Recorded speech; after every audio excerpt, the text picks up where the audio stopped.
New York Fights welcomes the pride of Santa Ana, Alexis Rocha. Alexis, we are very glad to see you back after a year out of the ring. We'll talk about that in a second.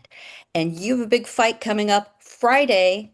Let me repeat that for everybody. Not Saturday, Friday night, January 16th. And it's a rematch of your last fight, which, friends, if you haven't seen it, go back and watch. It's online. It Uh, was a banger with Raul Curiel of Guadalajara. And thanks for taking some time to talk to us. It's fight week. Um, you fought quite a long time ago. Boy, it was a memorable fight. And thank goodness, because you've been mhm. out of the ring due to injury all of 2025. So you're back. Um, that must have been a very tough year. I do not know an athlete who handles being sidelined by an injury easily. How Yeah, did you get through that year? And you acknowledged in a recent post on your Instagram feed, that it was tough, but that you used it as a learning experience. yeah, definitely. No one, as your career's progressing and you're inclining and, having a fight like that, no one wants to be sidelined due to an injury. And unfortunately, it happens to all of us. And that's what happened to me in 2025. And, you know, it was, it was, it was hard. It was hard at first. And then what really got me going with it was my faith. I just, a lot of prayer.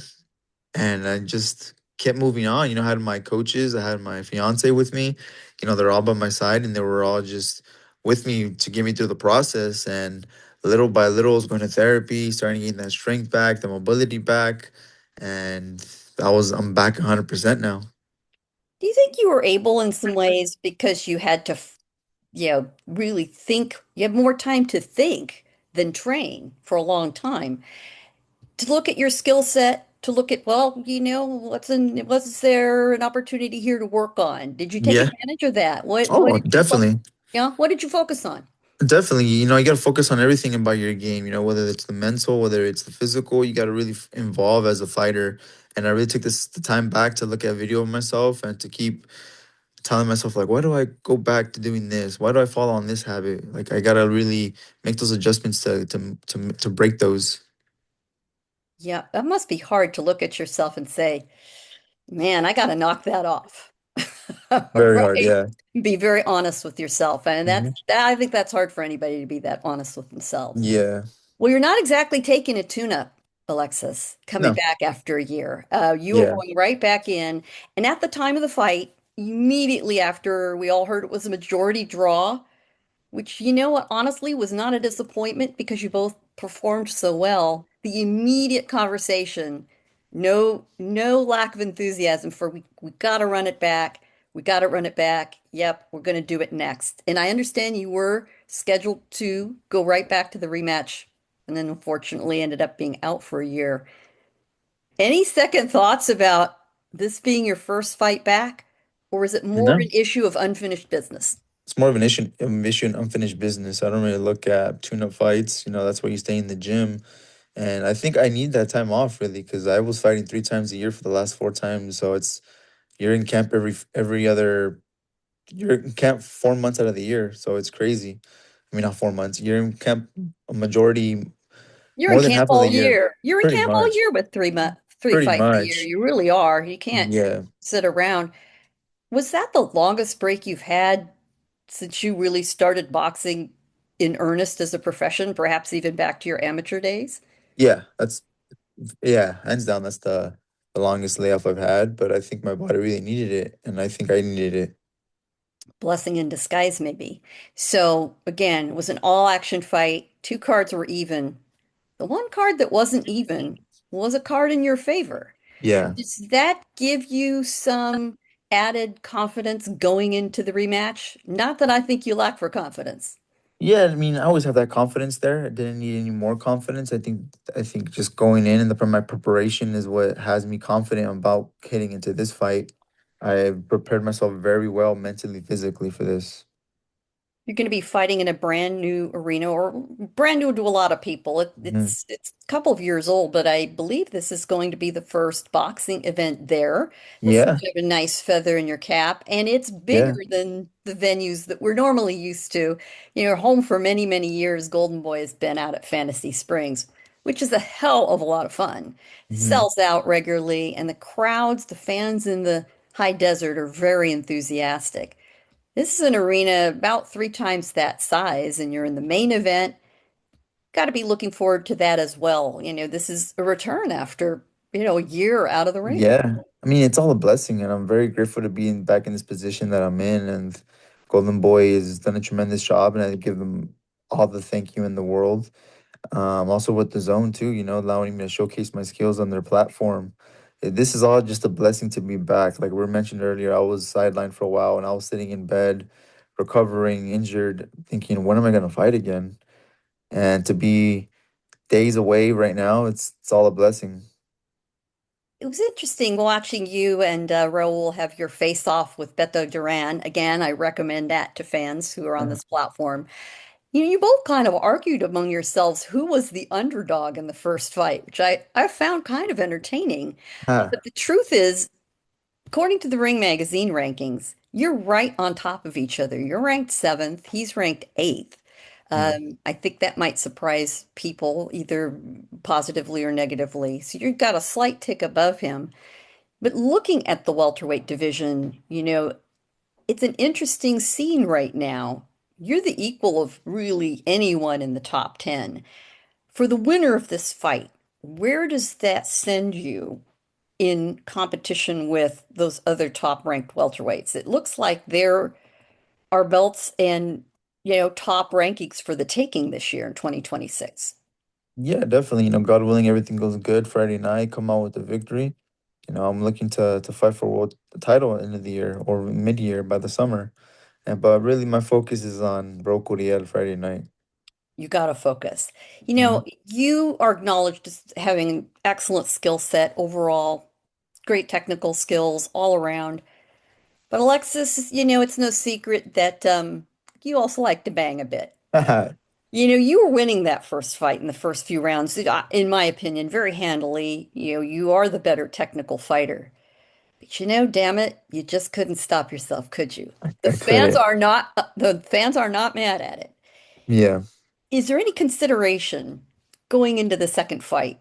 No doubt, as athletes, as entertainers, which you are, you want to please the audience. On the other hand, if you know you can win with a better skill set, where does that decision come down in your mind? Or is it just a game time move of, damn it, I'm going after this guy. He's coming at me. I could take him out.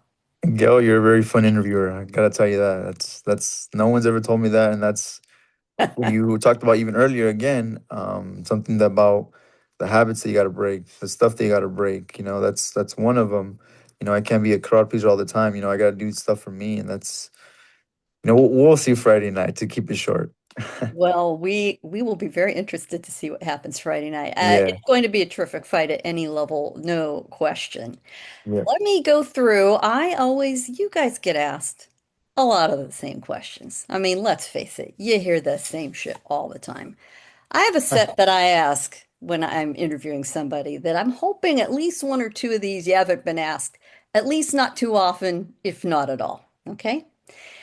So for you, your nickname's pretty simple, Lex. I have Yeah. to admit, I always think of Lex Luthor. Okay, we all do. But what's the best nickname in boxing besides yours? The best nickname in boxing. Oh man. Uh,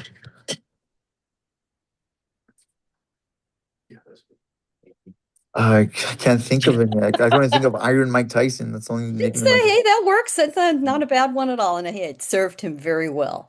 Who would be your dream sparring partner? Doesn't have to be anyone in your weight class, not even realistic. Who, past or present? I actually got the chance to spar with Manny Pacquiao. That's one of my dreams, so I definitely think that's my dream Wow, sparring. dream fulfilled. Yeah. Where would you like to fight before you retire? The mm, I hear that whispering out there. I don't know. UK sounds pretty good. Yes, it Yeah, who's does. weighing in? I know, a participant there. Yeah, UK would be one of them, but I think the Aztec, the Aztec Stadium in Mexico City would be another one. That is an impressive stadium. I have been Yeah, there. I mean, it's like the Roman Colosseum to me. yeah, It's like it's always been there through history for some reason. exactly. Should heavyweights be allowed on the pound for pound list? Yeah, I do believe they should be. That's Yeah, fair enough. the biggest weight class. Yeah, Now let's talk about your weight class. Top five welterweights of all time. of all time. All time. Sugar Ray Leonard, Tommy Hearns, Roberto Duran, Pernell Whitaker, and Mayweather. That list does not suck. If you could spar just one celebrity for fun, who would it be?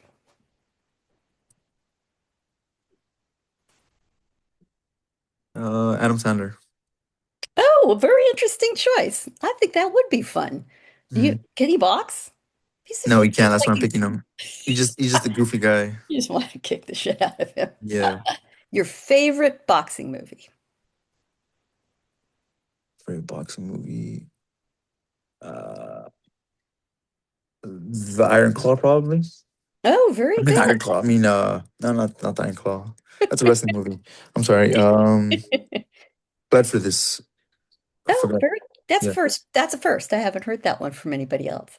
If you could steal one skill from another boxer, what would it be and who? The Ring IQ of Mayweather. Whoa, excellent. And finally, when I'm not boxing, I'm fill in the sense. Hanging And out, you lounging. weren't boxing all last year, so Yeah. Hanging out, lounging. I'm a hanging out. homebody. Is that right? Yeah, I'm a homebody. That's all I do. Very good. You know what? There's a lot to be said for the comfort of home and the routine of home, isn't there? Yeah. Especially with, in the profession you're in, which is, changing, dynamic, unpredictable, dangerous, but a lot of fun. A lot of fun. Yeah.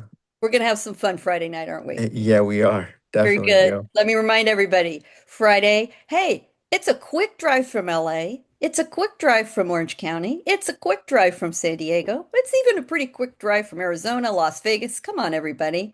Acrisure Arena, Palm Desert, spanking new facility in front of all those crazy fans in the Coachella Valley. They love their boxing. But if you can't be there, it's on DAZN, Friday night, January 16th. Rematch. I mean, this should come with a money back guarantee after the Mhm. first fight, right? Yeah. It'll be very interesting to see who comes out ahead. Let's hope for not a draw this time. It was fine Yeah. the first time, but we need a resolution. Lex, thank you very much. Best of luck to you. We'll see you on Friday. Thank you. See you Friday.